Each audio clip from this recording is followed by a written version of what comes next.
So this is our Backcountry Pannier. This is our flagship pannier model. And again, it comes in two sizes, a 25 liter and a 35 liter. We really designed these to be extremely durable, reliable, tough bags. And they're really designed for long distance enduro style touring. So rides that have a significant off-road component, people who are camping off their bikes. We've seen the 35 liter rig successfully on everything from a 250 all the way up to a 1200.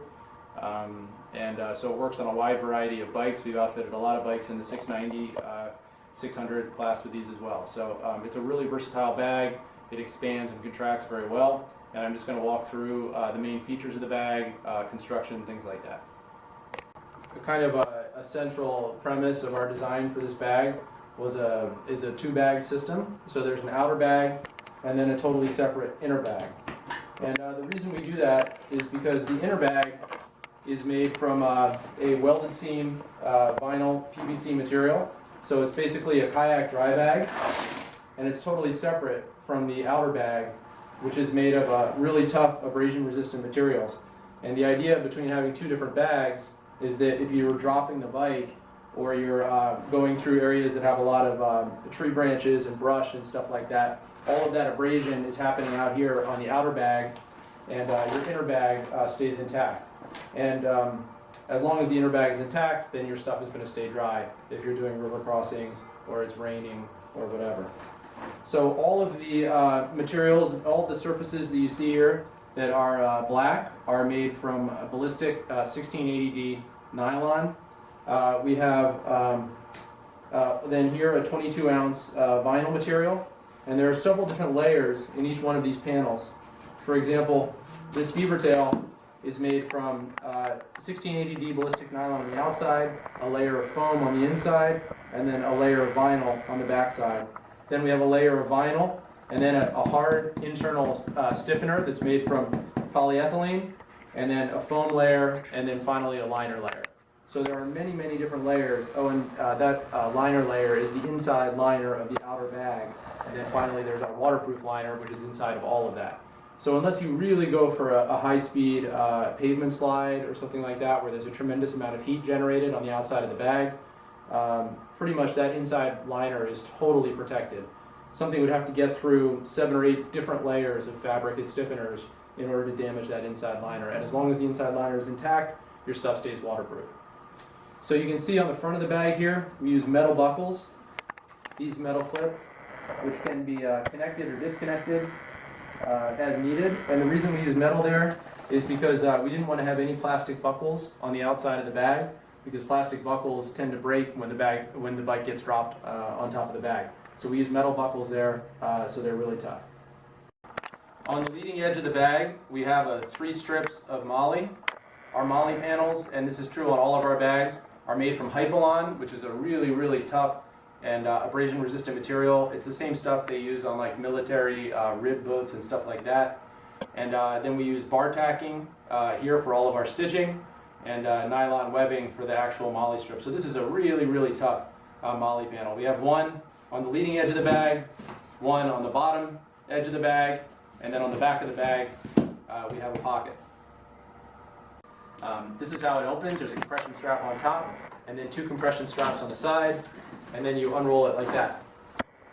The main compartment of the bag is about 35 liters, but because it's a roll top, you can overstuff or compress it as needed, depending on how much stuff you want to carry. So that's one of the nice things about roll tops. If you want to overstuff it, you can just give it a couple of rolls, and the bag will sit this high. But if you want to, understuff it, you can roll it all the way down to here. So there's a tremendous amount of ability to affect the overall capacity of the main compartment. To close the bag, you roll it down like this, run the top compression strap over the top of the roll, and then clip these 2 side straps down like this. We also have 5 compression straps, and those can be used to effectively reduce the capacity of the bag. If you're just doing a short weekend trip or whatever, you can compress these straps, which sucks in this whole front panel and makes the bag quite a bit thinner. So it's very versatile in terms of capacity. So this is what the inside of the main compartment looks like.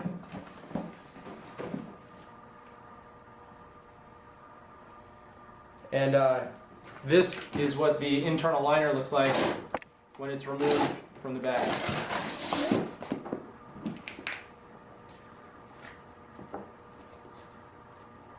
On the inside of the outer bag, all of our seams are seam bound.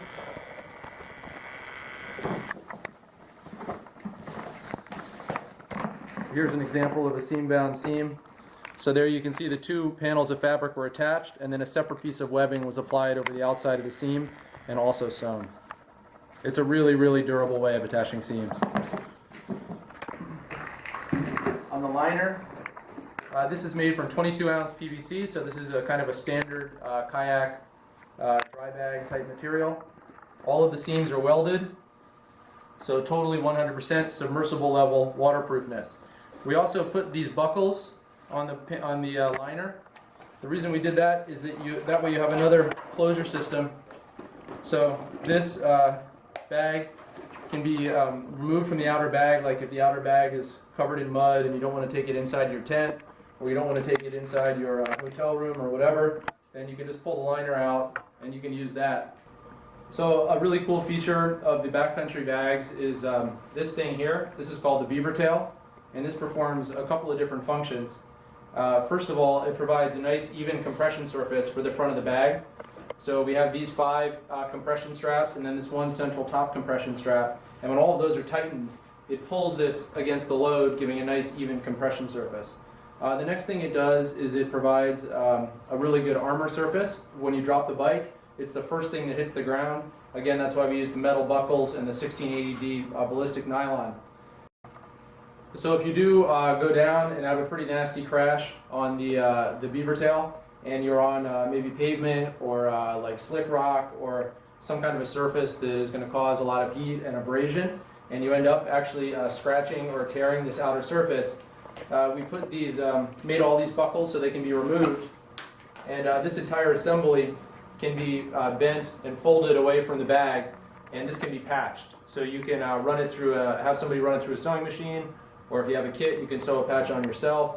But basically, it's field repairable, whereas it's very difficult once a pannier is sewn to get a sewing machine in to repair the main body of the bag. But this Beaver Tail can be easily repaired.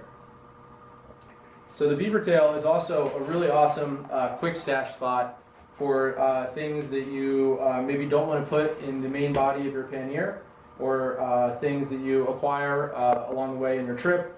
Like, for example, if you stop and buy some groceries, or if you buy a quart of oil and maybe you only use a little bit of the quart, but you don't necessarily want to put it inside the dry bag next to your clothes, this is a great place to tuck it. Things like chain lube can just be stashed in the Beaver Tail like that. Also, if you have wet things, for example, like say a rain jacket, outer rain jacket, it's all wet. Maybe it's a day where it's raining and then sunny and then rainy and then sunny, and so you're putting it on and taking it off a lot over the course of the day. Just tuck it inside the Beaver Tail like that, and that way, again, you don't have to put it inside the pannier with all your dry clothes and sleeping bag and stuff like that. Another thing that this Beaver Tail really comes in handy for is campsite garbage. So if you wake up in the morning and you got a bunch of like crushed beer cans and cooking scraps and stuff that everybody packs up the campsite, and there's this little pile of garbage like left in the morning, and nobody really wants to take it on their bike. This is a really convenient place to tuck it. You just take the garbage, tuck it in there. When you get to your first gas stop of the day, pull it out and throw it away. So the Beaver Tail comes in handy for all kinds of different things. On the back of the Backcountry Panniers, we have this rear pocket. It's a roll top pocket. Opens like this, closes like this. On the 35 liter, it's twice as large as the one on the 25 liter. We specifically sized this rear pocket so it will fit 2 1-liter MSR fuel bottles. So you can have half a gallon of extra gas carrying capacity on each side of the bike for 1 gallon total. If you're riding on a bike with a large tank or an aftermarket tank, maybe you don't need the extra fuel storage capacity. It's also a very handy spot for a tool roll, which will fit right in there. It's also a great spot to store spare tubes. Like I use it for tube storage on my KTM. I put my tubes and my tire irons in there. That way if I get a flat tire, I don't have to dig through the main body of the Pannier to find all of my tools and spare tubes and stuff like that. So a couple of spare tubes and some tire irons will fit on one side really easily, and then a tool roll on the other side. And that way when you have to do roadside repairs, you're not pulling all your clothes out and stacking them up on the side of the trail. All of the straps on our backcountry Pannier come with these handy strap keepers. The strap keepers are there because we want to give you lots of extra webbing. So if you want to overstuff the bag, you can do it. Or if you want to tuck an extra dry bag under there, you can do that too. But then we have all this extra webbing, and we don't want to have this effect of when you're riding, you have straps flapping around everywhere like this. And so our solution for that is this cool little strap keeper system. Basically, you take the strap, roll it up like this,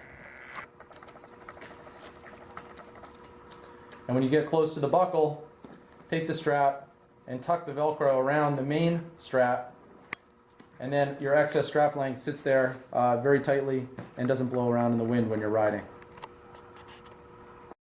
Here on the front of the bag, you can see we have a daisy chain, and there's a corresponding daisy chain on the back of the bag as well. So for carrying the Pannier when it's not on the bike, you have two options. One is on the back of the Pannier, there is a carry handle here. This is really handy for mounting it on and off the bike because you can hold it with this and kind of slide it down on like that. When I'm actually carrying the Panniers and just walking around, I prefer to carry them by this top strap here. That way they hang straight at my side as opposed to carrying it like that where it kind of bumps into my legs. So by holding it by the top strap, you can have one Pannier in each hand. You can put your backcountry duffel on your back, and that way you can transport your entire luggage kit at once without having to make multiple trips. So the backcountry Pannier, backcountry 35 Pannier and the 25 Pannier both have two patches of MOLLE, one on the front side and one on the bottom. On the backcountry 35, it's a 3-strip MOLLE. On the backcountry 25, because of its thinner profile, it's 2 strips of MOLLE. So I'm going to go ahead and take this backcountry 35 Pannier and kit it up with MOLLE the way I ride with it, and then I'm going to put it on the bike and I'll show you how the MOLLE system works. We're going to have a separate video that talks about MOLLE if you're not familiar with it. We explain how to connect things to these panels, the types of accessories that are out there. For now, I'm just going to go ahead and take this bag, set it up the way I ride with it, put it on the bike, and kind of show you how it works. So I've got this now, backcountry 35, kitted out with MOLLE the way I would take it on a long distance camping trip and dual sport enduro style trip. So I've got a large MOLLE pouch on the front of the bag and then a small MOLLE pouch on the bottom of the bag. Here I've got my water storage, and here on one side I'll typically carry my whiskey flask, and then on the other side I generally carry a fuel bottle that has unleaded gasoline, which I use for my camp stove, and of course it's always available as extra gas too if I need it. So you can see I've got this small MOLLE pouch connected to the bottom MOLLE panel, and that's got a flask in it.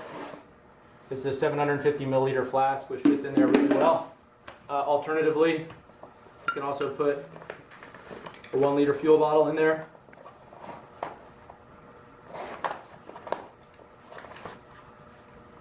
So that connects like that. Now if I'm just doing a shorter trip, I may choose not to actually put these MOLLE bags on there because I don't necessarily need the extra carrying capacity. So this is really for a long distance trip.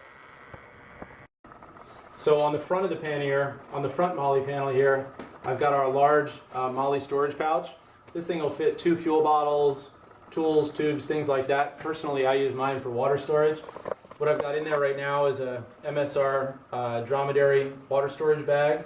These things are super tough little water storage bags. I've had 2 of them for, I don't know, 5 years now. They've been all over the world with me, and they are just completely indestructible and work awesome. And so I'm a big fan of this bag. I've got one in there. You can see there's a little opening right here for the Dromedary spigot. And so you can actually have water on call here on the side of the bike for brushing your teeth, washing your face mask. Generally I'll carry water in my backpack for drinking, and then I'll use this water for cooking, cleaning, and then to refill my Camelback when I need to. And one of the nice things about this system, because we have the the MOLLE on the front, the MOLLE on the bottom, and the pocket on the back, I'm able to keep all of the fluids that I take with me outside of the main compartment, so I don't have any fluids stored inside the dry bag. That way, if, God forbid, I do have a leak in a fuel bottle or a whiskey flask or water storage bag, that it's not going to get my sleeping bag and my clothes all soaking wet. So that's one of the cool things about having all these external storage spots, is that you have between the two panniers 6 different spots to hold various fluids without having to put them inside next to your clothes. So one thing I want to point out about the way this is rigged, on the Backcountry Pannier, you can put the left side on the right side and the right side on the left side if you want, but they are directional bags. So the rear pocket, we designed them so the rear pocket goes towards the back and the MOLLE panel goes towards the front. When you rig MOLLE on these panels, run your side and bottom compression straps over the MOLLE accessory, whether it's our MOLLE accessory or someone else's MOLLE accessory. We put in lots of extra webbing, so the webbing will stretch, will reach over the MOLLE accessory. And what that does is keep it much more secure, so you can really cinch down on these compression straps and not have the MOLLE bags bouncing around while you're riding. So again, compression straps go over the MOLLE accessory, not under. So on the Backcountry 25 Pannier, we have just double strip MOLLE, and so the large MOLLE pouch doesn't fit on this because of the thin sidewalls. But if you want to kit this one out with MOLLE, you can use the small MOLLE pouch, and you can connect one there and one on the bottom of the pannier, like that. So Backcountry 35 Pannier, 360-degree view.